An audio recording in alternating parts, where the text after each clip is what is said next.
and the questions will be presented to him one by one, and we will benefit from the answers he is going to give us.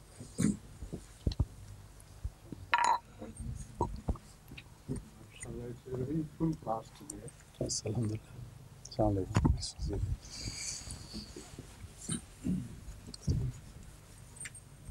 Shall we begin? Yes, please. This is Mr. Mathieu Fournet, who will present himself first of all. In French. Oui, allez-y. Je suis un étudiant de l'Université de Paris 1 et je travaille sur le mouvement Ahmadiyya en Amérique du Nord. So it's Mr. Mathieu Fournet, who's a senior student in the University of Paris, and he's actually writing a thesis on Ahmadiyya in North America in particular. Right. And this is what has brought him here today to ask a few questions. Of course, you're most welcome. But you are very young to write a thesis. Are you doing PhD on this subject? En réalité, ce n'est pas une thèse, c'est un mémoire de maîtrise. Donc, c'est ça serait Postgraduate. a postgraduate. That's tremendous. Yes. That's most. MashaAllah. It's a compliment to him that at this young age, he's writing a postgraduate thesis.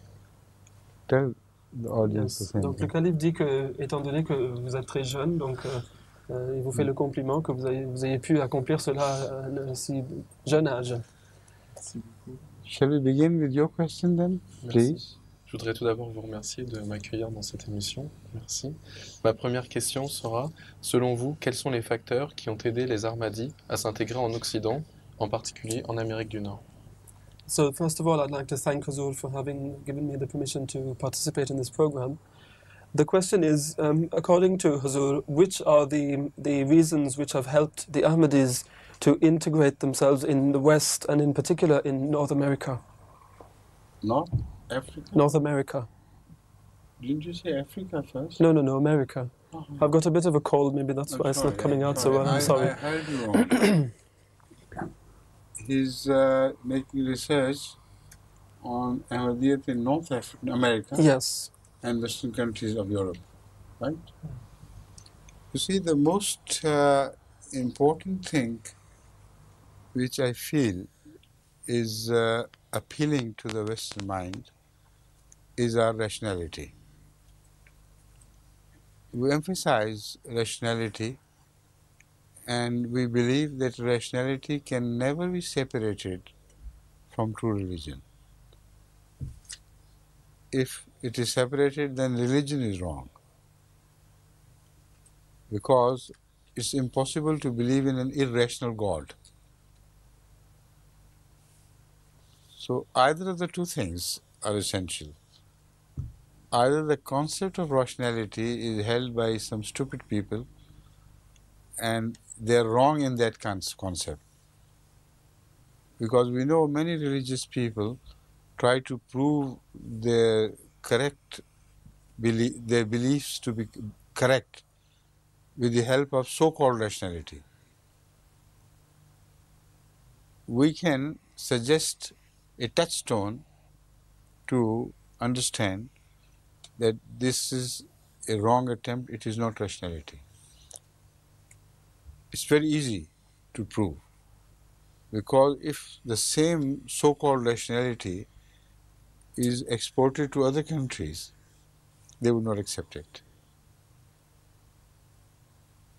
Rationality has to be universal. So this is the main reason why we are creating deep inroads into the free-thinking Western society.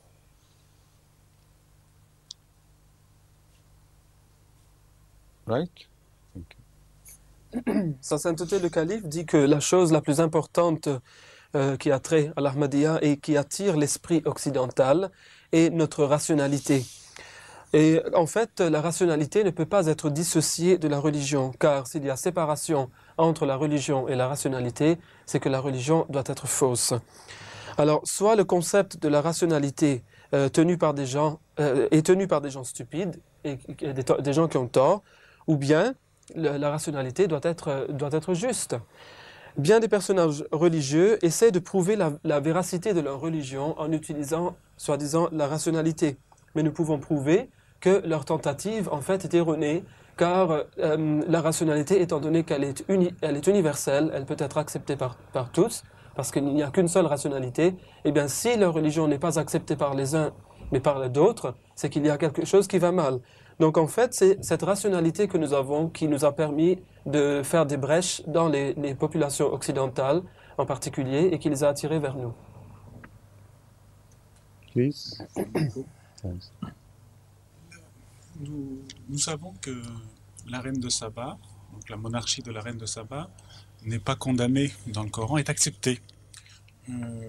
Mais est-ce que une femme comme... On ne sait pas si le fait qu'une femme soit chef d'État est souhaitable ou non. Qu'en pensez-vous personnellement?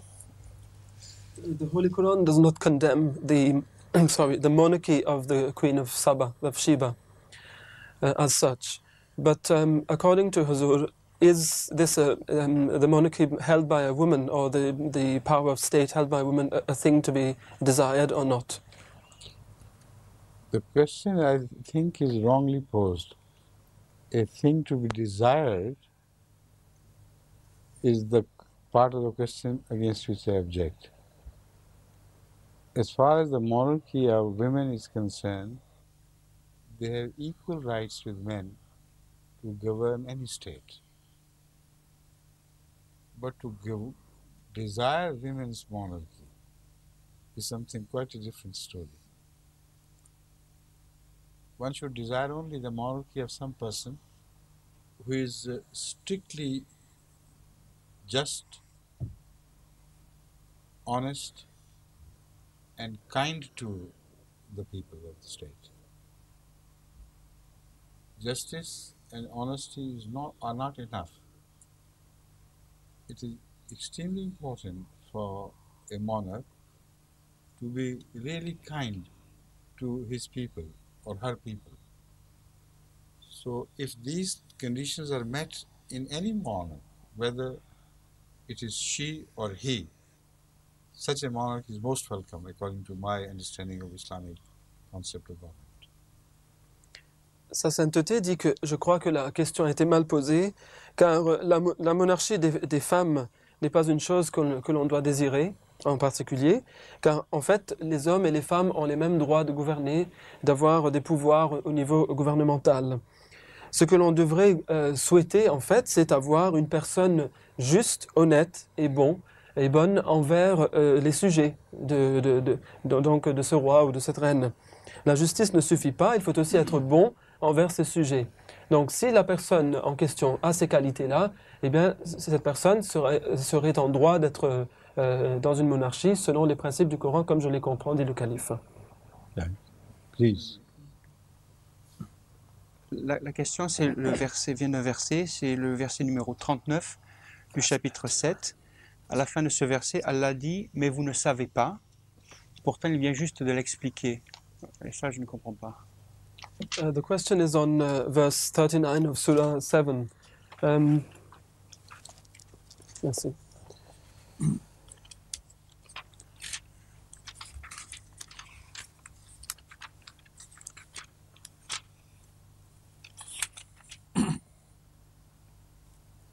In this, Allah is saying that He's explaining something, and after having explained it, He said, but you don't know. So, if He's already explained it, then why does He say that we don't know? Tell me, which verse? Yes. I don't know what you're talking about. I don't know what you're talking about. أعوذ بالله من الشيطان الرجيم بسم الله الرحمن الرحيم قال ادخلوا في أمم قد خلت من قبلكم من الجن والإنس في النار كلما دخلت أمة لعنت أختها حتى إذا اداركوا فيها جميعا قالت أخراهم لأولاهم ربنا هؤلاء يضلونا فآتهم عذابا ضعفا من النار قال لكل ضعف ولكن لا تعلمون. The translation given here is, He will say, enter ye into the fire among the nations of jinn and men who passed away before you. Every time a nation enters, it shall curse its sister until they have all successively arrived therein. The last of them will say with regard to the first of them, Our Lord, these led us astray, so give them a double punishment of the fire. He will say, for each there is double, but you do not know. La traduction est donc de ce verset, qui est le verset 39 de la sourate Al-Araf, le chapitre 7. Il dira, entrez dans le feu parmi les peuples des djinns et des hommes qui vous ont devancés. Toutes les fois qu'une nation y entrera, elle maudira sa nation sœur. Puis, lorsque toutes les nations, l'une après l'autre, y seront arrivées, la dernière dira de la première, notre Seigneur, voilà ceux qui nous ont égarés. Inflige-leur donc un double châtiment du feu. Il dira, pour chacune il y aura un double châtiment, mais vous ne savez pas. So the question is on the last part of the verse, which says, قَالَ لِكُلٍّ ضِعْفٌ وَلَكِنْ لَا تَعْلَمُونَ. I don't see the merit of this question at all. That means the state of being in agony is an experience which is personal. So those who think that we are in a greater agony, they cannot know how the others feel. So they feel they are in less agony. And it's a psychological state of mind which never alters. The person who is in agony always considers others to be in less agony. So all the poetry is full of this. They say, oh, you person who blames someone for the injury caused to you, look at us. Our injury is much greater. So that is the psychological state of affairs which is so beautifully described in the Quran. Every party which enters will find another party before them, until when the last one has entered, then the previous ones would say, oh God, punish them twice as much, because they are the people whom we followed. And Allah will say, everyone is being punished twice as much, but you do not know. You know only yourself, but you do not know what is passing in the hearts of others. So this is a general statement which applies to all human situations, not only in the hereafter, but here as well. Right? Thank you. Sa sainteté dit que l'agonie est une expérience personnelle. Et ceux qui se retrouvent dans une agonie terrible, ils pensent toujours que les autres souffrent moins qu'eux. Cela est un état psychologique très connu, d'ailleurs, qui se retrouve souvent dans la poésie, où vous voyez des gens dire que pourquoi parlez-vous de telle ou telle misère, alors que nous souffrons beaucoup plus que vous, regardez-nous, nous souffrons beaucoup plus que vous. Eh bien, en enfer, ce verset dit que les peuples vont se succéder les uns après les autres. Les derniers peuples vont demander à Allah de punir ceux qui les avaient devancés plus ou le double de ce qu'ils reçoivent eux comme punition, car ils vont dire que ce sont ceux-là qui nous ont induits en erreur, qui nous ont détournés de la vérité. Eh bien, en fait, Allah dira, mais vous ne savez pas que vous êtes tous en train d'être punis doublement ou de souffrir doublement, car chacun par rapport à l'autre aura cette punition-là. Mais vous ne le savez pas. Donc ce n'est qu'à cet état psychologique des choses que fait référence ici Allah dans le Saint-Coran. Des millions de personnes implorent Dieu de les guider sur le droit chemin dans chaque prière, mais ils restaient ignorants de la venue de l'imam El-Mahdi. Pourquoi ne sont-ils pas guidés? There were millions of persons who pray to Allah every single day in the prayer, please guide us on the right path. But still they're not guided to the Imam Mahdi. Why is this? You know that? I don't know. If millions of people are praying every day, guide us to the right path.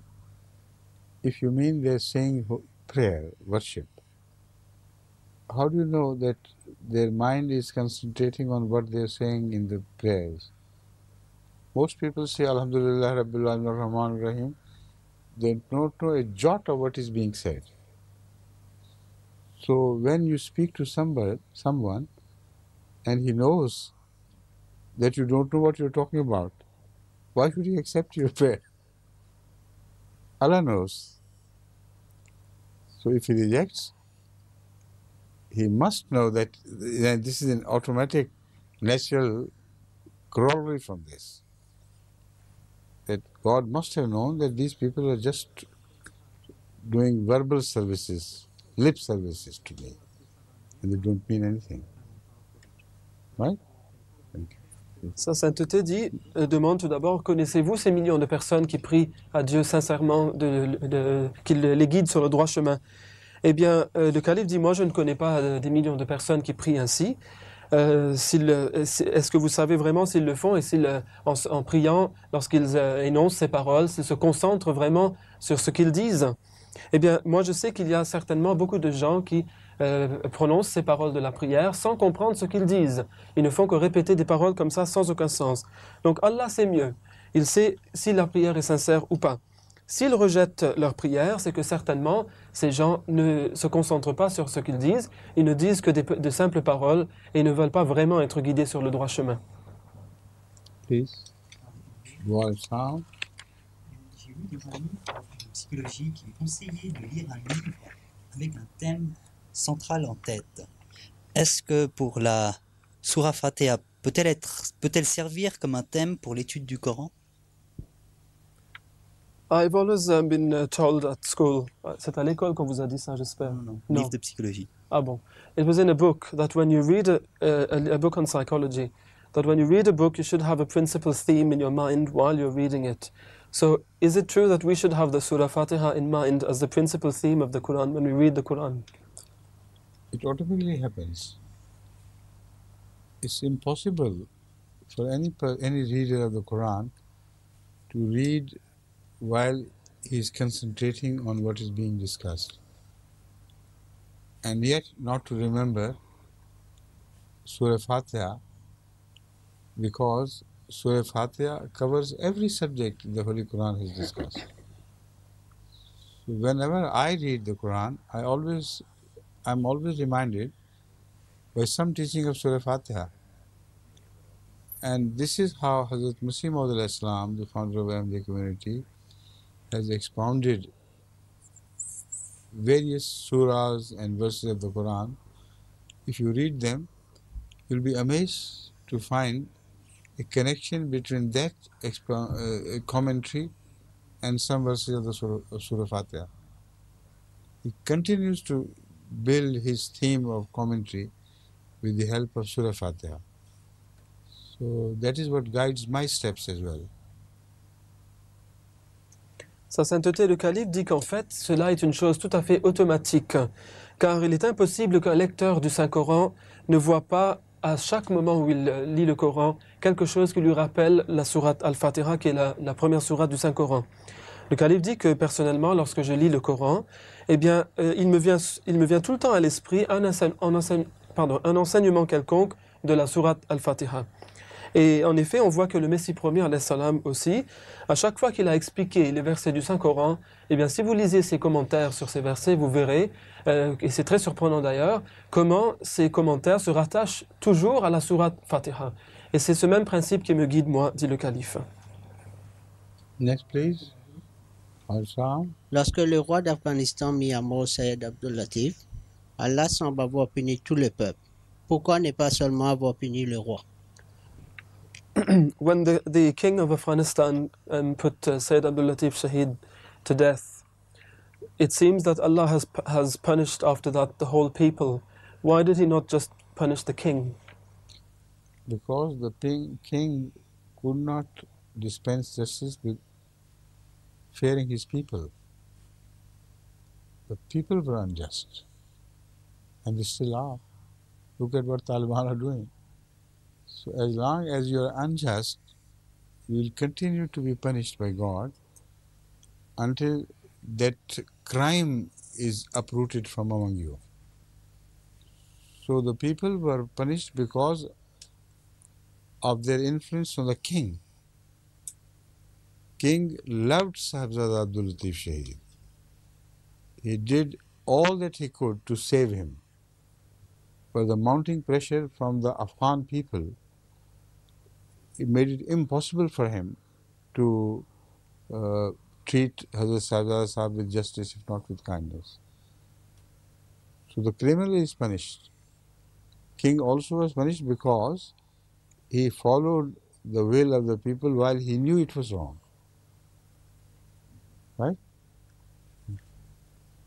Huzur nous dit que puisque le roi ne pouvait pas faire justice dans le cas de Saïd Abdul Latif, Shahid, par crainte de son peuple, eh bien lui aussi était criminel, son peuple aussi. Le peuple était injuste et il l'est encore. Regardez aujourd'hui de nos jours les talibans par exemple, ils sont tout aussi injustes qu'à l'époque de Saïd Abdul Latif Sahib. Eh bien, puisque Allah continue à punir un peuple jusqu'à ce que le crime le quitte, le crime ne les ayant pas encore quittés, il continue à être puni. Le roi avait en fait, par son amour, il avait un très grand amour et respect pour Saïd Abdul Latif. Il fit tout ce qu'il avait pu tout ce qu'il pouvait pour le sauver. Mais il avait succombé à la pression du peuple. Puisque le roi avait succombé à cette pression, il était alors lui aussi injuste. Et c'est ainsi que et le roi et le peuple ont été punis. Et puisque ce crime existe encore chez eux, cette tendance au crime, cette mauvaise tendance, ils sont punis encore maintenant.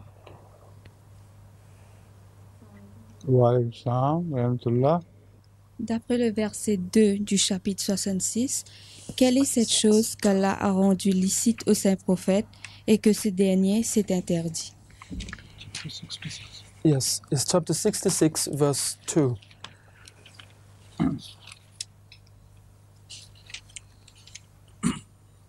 أعوذ بالله من الشيطان الرجيم بسم الله الرحمن الرحيم يا أيها النبي لما تحرم ما أحل الله لك تبتغي مرضات أزواجك والله غفور رحيم.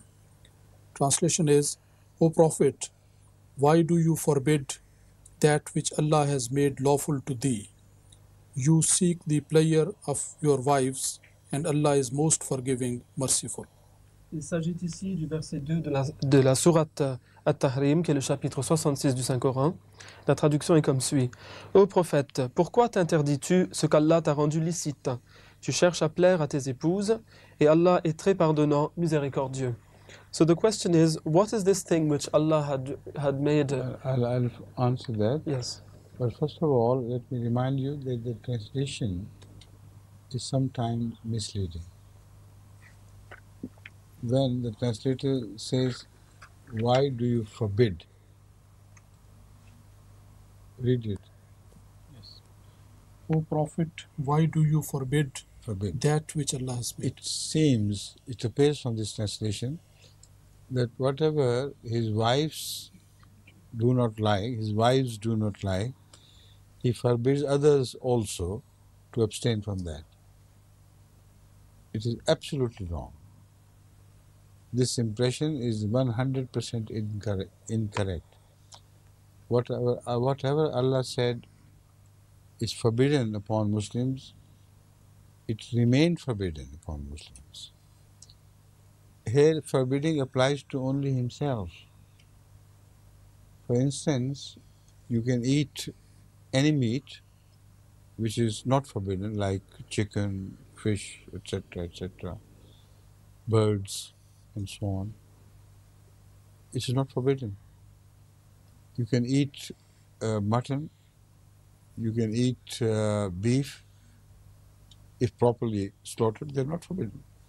But if, for instance, somebody's wife does not like the smell of beef or does not like the smell of any such thing which is not forbidden, and just out of goodness, out of an attempt to please the wife's whims, somebody says, all right, I'll not do it. This is not against haram halal. It's not against what is forbidden and what is not forbidden. It's personal choice. But because Hazrat Sallallahu Alaihi Wasallam was also a model for the whole world, so Allah interfered and said, do not do it. You may be doing a good thing, but this good thing may mislead others, because they will take the cue from this. Whatever the wife doesn't like, you must not do that. Or Allah says it's all right and you say, no, it's not all right. So many misunderstandings could be born out of this act of someone who has been chosen as a model, as a paragon of virtue for the entire world. That is the import of this verse. Sa You understand sainteté, now? Sa sainteté, le calife, dit qu'en fait, la traduction de ce verset peut facilement induire en erreur, car le mot utilisé ici est donc le mot qui a trait à la prohibition, à la défense de faire quelque chose. Et il semblerait que le prophète serait en train de défendre aux autres ce que ces femmes à lui n'aiment pas. Mais en fait, il s'agit ici d'une prohibition, d'une interdiction personnelle. C'est une chose que le prophète ne fait pas et s'interdit à lui-même. Ce qu'Allah interdit aux musulmans reste interdit aux musulmans. Cela ne change, il n'y a rien de changé. Et ce qui est permis par Allah reste permis. Cela n'est pas influencé du tout par ceci. En fait, il s'agit ici d'une chose tout à fait personnelle. Et le calife l'a illustré en disant que parmi les choses permises, nous avons par exemple la viande de mouton ou la viande de bœuf que nous pouvons manger. Mais il y a peut-être certaines femmes qui n'aiment pas l'odeur soit du mouton, soit du bœuf. Et alors que son mari décide de s'en abstenir par pure bonté envers elle. Cette bonté-là n'irait pas à l'encontre de l'idée des choses permises et des choses interdites. Ce serait une bonté personnelle. Mais dans le cas du prophète, Allah lui dit que tu t'es interdit certaines choses par égard à tes femmes, à tes épouses, mais il se peut que tes suivants, en te voyant, pensent que c'est là une injonction qu'ils doivent suivre. Et donc cela va créer des malentendus dans la société et c'est cela qu'il faut éviter. Et c'est ça le sens de ce verset ici, dit le calife. Assalamu alaikum. Wa alaykum salam wa rahmatullah. Dans la sourate Al-Saba, verset 13, Allah, en parlant de Suleyman, alayhi salam, dit qu'il lui a assujetti le vent dans sa course du matin pendant une durée de 1 mois, puis ensuite le soir pendant 1 mois. Donc que signifie ce verset? This question is on the verse 13 of Surah As-Saba. أعوذ بالله من الشيطان الرجيم بسم الله الرحمن الرحيم ولسليمان الريح غدوها شهر ورواحها شهر وأصلنا له عين القطر ومن الجن من يعمل بين يديه بإذن ربه ومن يزغ منهم عن أمرنا نزغه من عذاب السعير. Translation given here is, and to Solomon we subjected the wind. Its morning course was a month's journey, and its evening course was a month's journey too. And we caused a fount of molten copper to flow for him. And of the jinn were some who worked under him by the command of his Lord.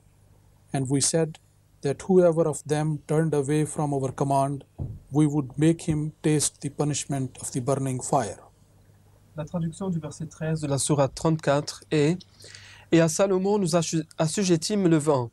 Sa course du matin valait un trajet d'1 mois, et sa course du soir valait aussi un trajet d'1 mois. Et nous fîmes couler pour lui une source de cuivre fondu.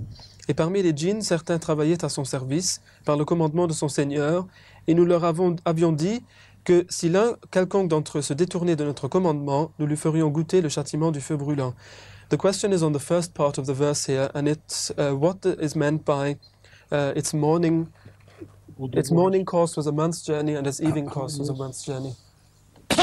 Sorry.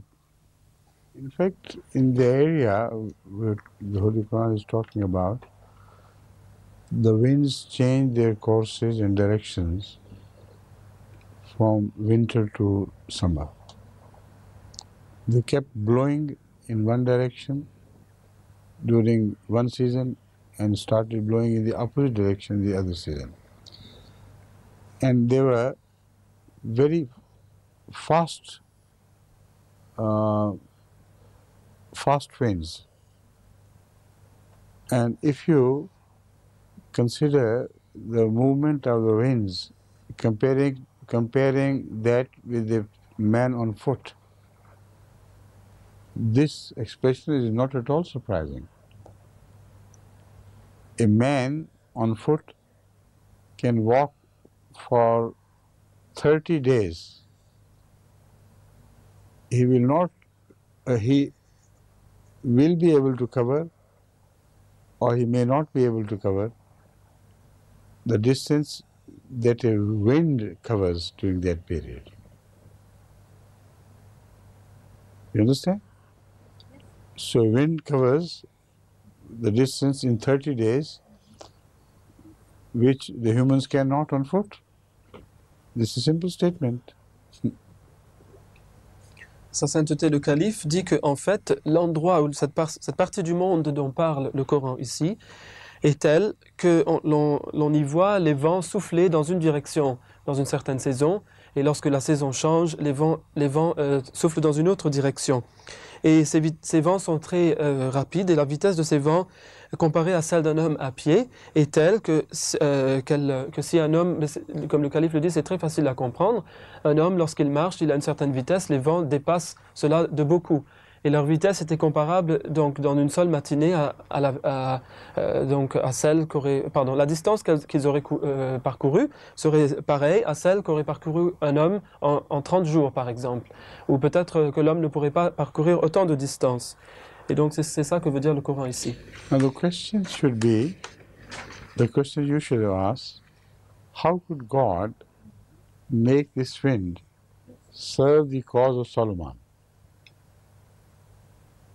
How? This was done because of sailboats. The sailboats which are driven with the power of wind was something on which Solomon's technologists had achieved a great mastery. So the sails were organized in a manner that they moved almost with the speed of wind from one part of the country to the other part of the country and carried heavy loads. So this is the true meaning. But unfortunately, some medievalists or wishful thinkers, they translate this absolutely differently. They say Solomon traveled over winds on a carpet like a magic carpet, and he used to, this is the meaning. It's absurd, the Holy Quran does not mean it at all. Sa sainteté dit que, en fait, la question aurait dû être comment Dieu avait-il permis à Salomon d'utiliser les vents et de les mettre à son service. Eh bien, ce fut à travers des bateaux à voile. Et en effet, les spécialistes de la technologie de l'époque de Salomon avaient déjà su maîtriser les vents. Et en utilisant les bateaux qui utilisaient le vent donc comme force motrice, ils portaient des fardeaux vraiment immenses d'une partie du royaume de Salomon à l'autre. Mais on voit que certains commentaires moyenâgeux de l'islam vont vous expliquer que, en fait, non, ce n'est pas cela que signifie ce verset. Ce verset signifie que Salomon montait lui-même sur les vents comme sur une espèce de tapis magique et un tapis volant, et il voyageait sur le vent comme cela. Mais cela est évidemment faux, dit le calife. Le personnage très célèbre du Nation of Islam, Malcolm X, avait-il jamais eu des contacts avec notre Jamaat? Did the very well-known person of the Nation of Islam, Malcolm X, ever have any contact with our Jamaat? No, we have had contacts with him, but because of his being not religious but political in nature, we have not broken relationship, but we have broken ties. To have relationship, I mean, is a casual word in which you say Assalamu alaikum and how are you, and that is that. And occasionally relate with him about his views and discuss them with him, but that is done on the individual basis. But because Malcolm X has a long history of people, his father, his grandfather, etc., who were responsible for politicizing Islam. So although Malcolm X does not agree with his forefathers to that extent, but still there is a positive evidence that he is utilizing his Islam to gain political victory or political ends. So when he went to Mecca and Medina, he related with them, although he narrated with them and became close with them, although his views completely contradicted the views of the Saudis.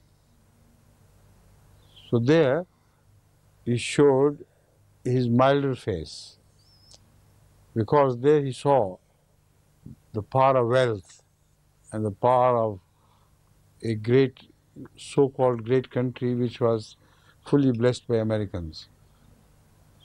So he modified his previously sensible approach. I was impressed by his rational approach before this to some degree, but I knew he was still trying to utilize Islam for the sake of his nation's advantages. But he was the least irrational of all his forefathers. You understand now? Thank you. Sa Sainteté le Calife dit que non, il n'a pas vraiment fait des contacts avec notre Jamaat, mais nous avions fait des contacts avec lui, nous avons pris contact avec lui. Mais malheureusement, nous l'avons trouvé moins religieux que politique. Donc nous avons maintenu une relation avec lui dans le sens général du terme, mais nous n'avions pas eu de lien direct avec Malcolm X, car il a une longue histoire, pas seulement la sienne, mais celle de ceux qui l'ont précédé, de la politisation de l'islam. Lorsqu'il se rendit à la Mecque, c'était à des fins bien connues, pour aider son peuple à lui. C'était des buts politiques. Et il se lia aux Saoudiens alors que sa vision était tout à fait différente de la vision des Saoudiens. Car là-bas, lorsqu'il s'y rendit, il vit le pouvoir de la richesse, le pouvoir d'un pays qui était béni par les États-Unis. Au départ, dit le calife, j'étais impressionné par sa rationalité, mais ce que je puis dire, c'est que malgré donc ce fait qu'il est très politique, mais je dois dire que tout au moins pour lui, qu'il était moins irrationnel que ceux qui l'avaient précédé, c'est le moins que je puisse dire pour lui. Assalamu alaikum, Hazur. Wa alaikum Aisha, how are you? Hazur, si je demande à Allah Ta'ala la direction pour une affaire particulière, comment je peux reconnaître sa réponse dans mes rêves ou sentiments? Comment je peux comprendre ce qu'il veut me dire afin d'être certaine que c'est lui qui me guide et pas moi-même? Et comment je peux interpréter mes rêves? If I pray to Allah for a particular guidance on some issue or some subject which is worrying me, then how will I be able to know that the guidance which is given by God is coming from God? If, for example, it's a dream, how will I be sure that it's not coming from myself, it's coming from Allah? How will I be able to interpret that? You have to present the dream to someone who can interpret the dreams. It is important because if the dream is because of your desires, then it should be understandable. Whatever you desire, your dream will be in accordance with that. That dream could be a psychic dream, not a dream from God. But when Allah approves of something, He does it in a manner that the one who sees the dream, he can't understand it. Otherwise, if he understands it, then he can know very quickly, very clearly, that it may be my own wish which has been expressed in my dream. So to make the difference between the two, Allah shows the person a dream in a sign language which has to be interpreted by people who know that sign language or who have an intuitive understanding, sense, an intuitive sense, I should say, of interpreting dreams rightly. I've been quoting the example of Joseph, alayhi salam, the Prophet of Allah, who interpreted the dream of the king of Egypt. Now, if you read that dream, you'll immediately notice that this dream could not have expressed any wish on the part of the king himself. That is why he did not understand it. But Allah did not show that dream without purpose. That dream was to serve the cause of Egypt and the Egyptian people and the people around for 7 or 8 more years. So that is why Allah made it possible for a servant of the king to know Joseph personally, while he was also imprisoned in the same prison, and to learn from personal experience that he is the best interpreter of dreams. So it was so organized that when the time came for the dream to be fulfilled, before that, the king learned from Joseph the true meaning of their dream, and what he interpreted came to pass later on, positively establishing the fact that his interpretation was correct. So, I advise you to let me know, for instance, the prayer you begged of Allah and the dream you were shown, if any. That goes for dreams. But otherwise, the prayer is not always answered by dreams. The prayer is answered in so many other ways. First of all, if you are genuine in deciding a course, genuine in finding out the right course about 2 or 3 options, Allah makes it impossible for you to opt the wrong option.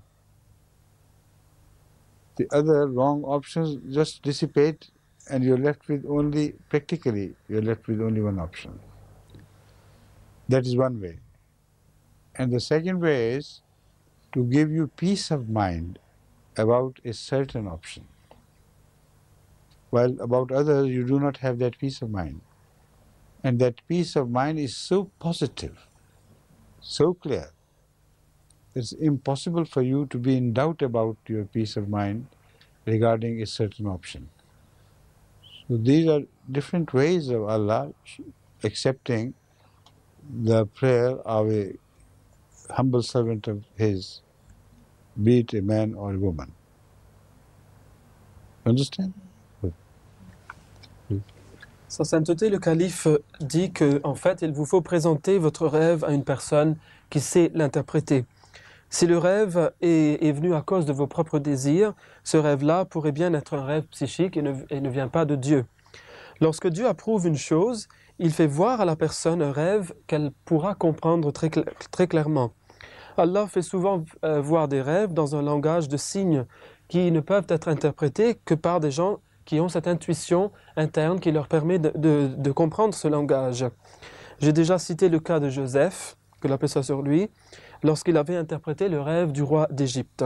Si vous lisez le récit du rêve de ce roi, vous verrez que ce rêve n'est pas basé sur un désir du roi, car lui-même ne comprenait pas son rêve, il n'y voyait absolument aucun sens.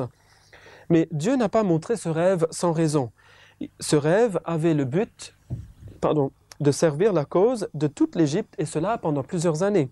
Alors, ce qu'il fit, Dieu, c'est qu'il s'assura que le roi apprenne que la meilleure personne qui pourrait interpréter le rêve, c'est Joseph. Et alors, il fit les circonstances arriver de telle sorte que le roi arriva en contact avec Joseph, et Joseph lui interpréta son rêve. Plus tard, lorsque le rêve s'accomplit, cela fournit la preuve que l'interprétation du rêve était correcte.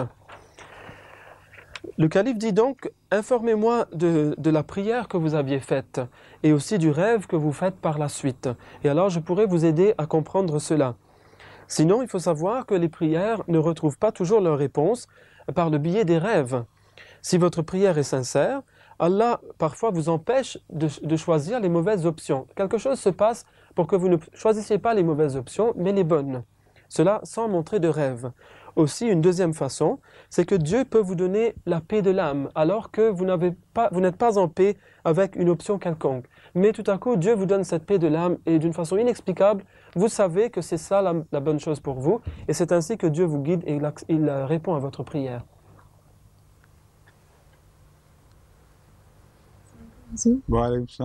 Au verset 6 de la Sourate Al-Mulk, Allah parle de lampe qu'il a faite pour chasser les Satans. Que signifie ce verset? I'm sorry, the verse, the chapter? Verset 6 de la Sourate Al-Mulk. Al? You speak a bit loudly, please. Sorry, Al-Mulk. Oh, yes, that's a difficult time. It's the Surah Al-Mu'min. Al-Mulk. And it's verse 6. Verse 6 from Surah Al-Mulk.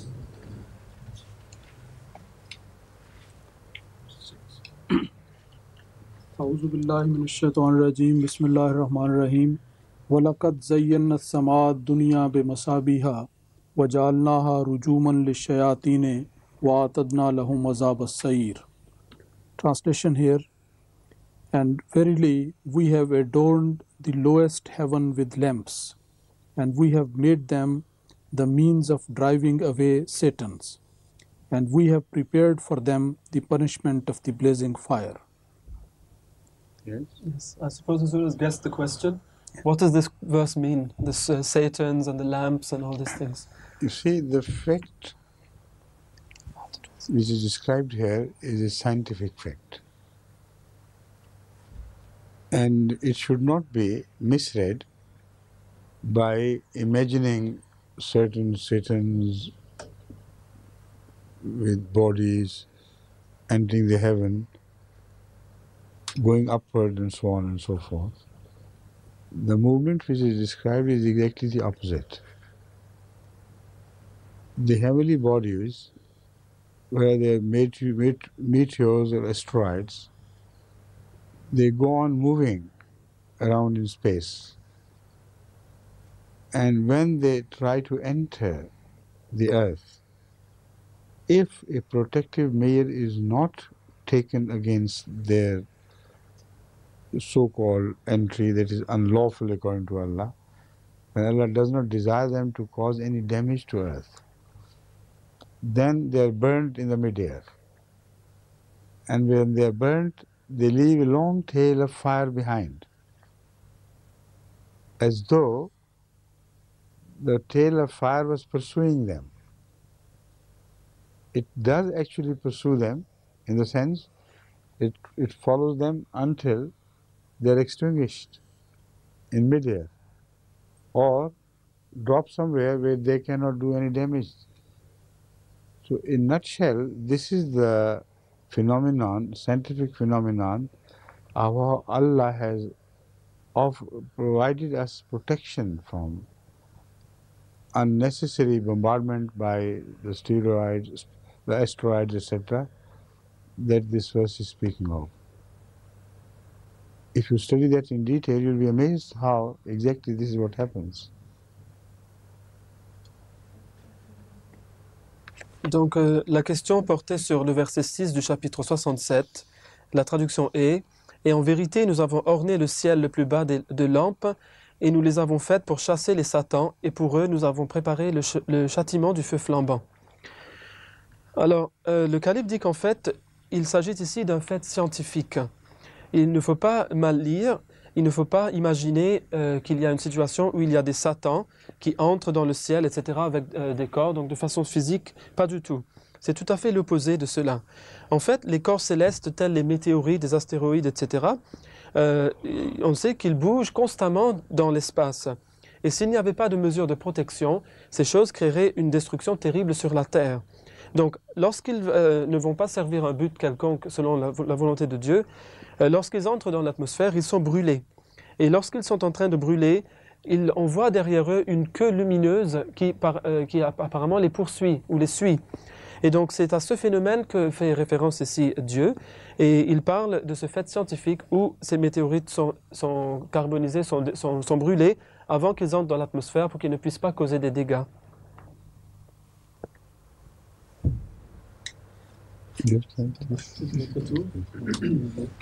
D'un point de vue historique, peut-on comparer le mouvement de renaissance en islam initié par l'Ahmadiyya au mouvement de renouveau des églises protestantes nord-américaines?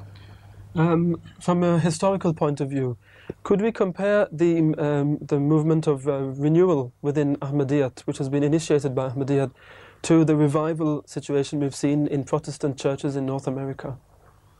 I don't think so, because the movement of the so-called revival of Protestant churches is not guided by a divine revelation. And that revival itself shows or establishes the fact that it could not have been meant from heaven. Because if that revival was meant by heaven or Protestants, it should have shown its effect everywhere in the world of Protestantism. It was impossible for God to revive Protestantism of a special stem only in one area of America, while Protestants of other areas are not influenced at all. They differ with that. So, if you conceive the situation to be the beginning of, say, for prophethood, I agree that in a small area, God could have revealed the people to do this, to conquer the rest of the world or Protestantism.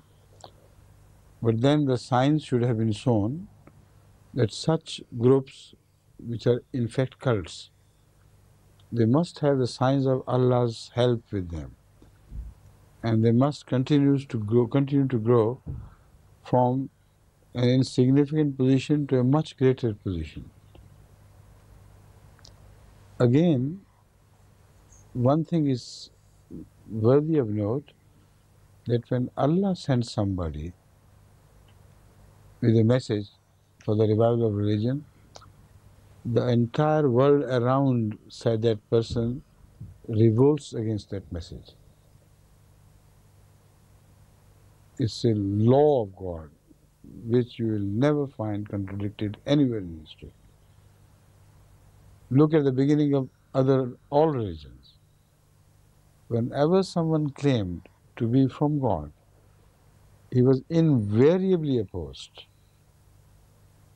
Yet God gave him strength to grow from a small position to a bigger and larger position. This phenomenon is not observed in North American Protestant movements. There are a group of people who join their heads together to support their stamp of Protestantism. And there is no claim of any divine revelation. And they are supported by the people around. So these are not the signs of people who come from God. Sa Sainteté le Calife dit que je ne pense pas que le mouvement de renouveau des églises protestantes en Amérique du Nord ressemble à notre renouveau au sein de l'Ahmadiyya. Puisque ce mouvement de renouveau chez les églises protestantes n'est pas un renouveau ou un mouvement guidé par une révélation divine quelconque. Ce renouveau établit le fait que lui-même qu'il n'est pas du ciel, puisqu'il n'est pas basé sur une révélation nouvelle. Si c'était le cas par contre, que l'Église protestante est en train d'avoir une révélation divine dans une certaine mesure, comme quoi Dieu est en train de leur dire « allez conquérir le reste du monde protestant », eh bien, on devrait voir des signes accompagnateurs de cela. Mais ce n'est pas ce qu'on voit. D'ailleurs, pourquoi est-ce que cela arrive seulement dans le cas des églises protestantes, certaines églises protestantes d'Amérique du Nord, et pas d'autres? Et on ne voit pas le même phénomène dans le reste des églises dans le monde. Donc, le calife dit que ces églises qui en fait sont des cultes ne démontrent pas les signes évidents de l'aide divine. Et ces signes qui doivent accompagner le mouvement à tout moment. Autre part, on voit aussi d'autre part qu'il y a le phénomène de l'opposition, qui est un facteur universel lorsque quelqu'un est envoyé par Dieu. Lorsque Dieu envoie quelqu'un dans le monde, il est universellement opposé par tous. Dans tous les cas, c'est ce qu'on voit. Malgré tout, cet homme va progresser, son mouvement va progresser outre mesure. Mais ce n'est pas le cas des églises protestantes d'Amérique du Nord. On voit que loin d'être opposés par les gens, ils sont soutenus par les gens. Donc il n'y a pas ce phénomène global d'opposition que l'on voit dans le cas des vrais messagers de Dieu. Add to this, because there is a little more time, the fact that this movement is not targeting all the people. Allah does not belong to Protestants alone. He belongs to all the people. We target Hindus, Sikhs, Muslims, non-Muslims of all sorts. This is Ahmadiyyat. That Protestantism, which is being revived as they claim, has no target for the mankind as such. So as such, it severs its ties with Allah, even according to their own unsaid confession, unexpressed confession. This they do, they confess by their acts. Sa sainteté dit qu'on peut rajouter ceci, c'est que ce mouvement en question ne vise pas le monde entier. Dieu n'appartient pas seulement aux protestants. Nous, par contre, dans l'Ahmadiyya, nous visons et les hindous, et les sikhs, et les musulmans, et tous les autres. Donc, ce renouveau dans le protestantisme, de par sa nature, est en train de contredire cela, car il ne possède pas ce programme, et il va à l'encontre et se coupe de Dieu, étant donné qu'il ne s'adresse pas et ne vise pas toute la création de Dieu, qui sont tous les hommes dans le monde. Right? With that, time is over, and I take leave of you. Assalamu alaikum. Thank you very much. I hope you will keep coming to this session. How long do you mean to stay here? I'm leaving tomorrow. Huh? Oh no. All right, you can send him the book which I have been talking about. It would cover many of his questions, inshallah. And also the American literature by American Jamaat in so many folders and things. So that would give him something to research for, inshallah.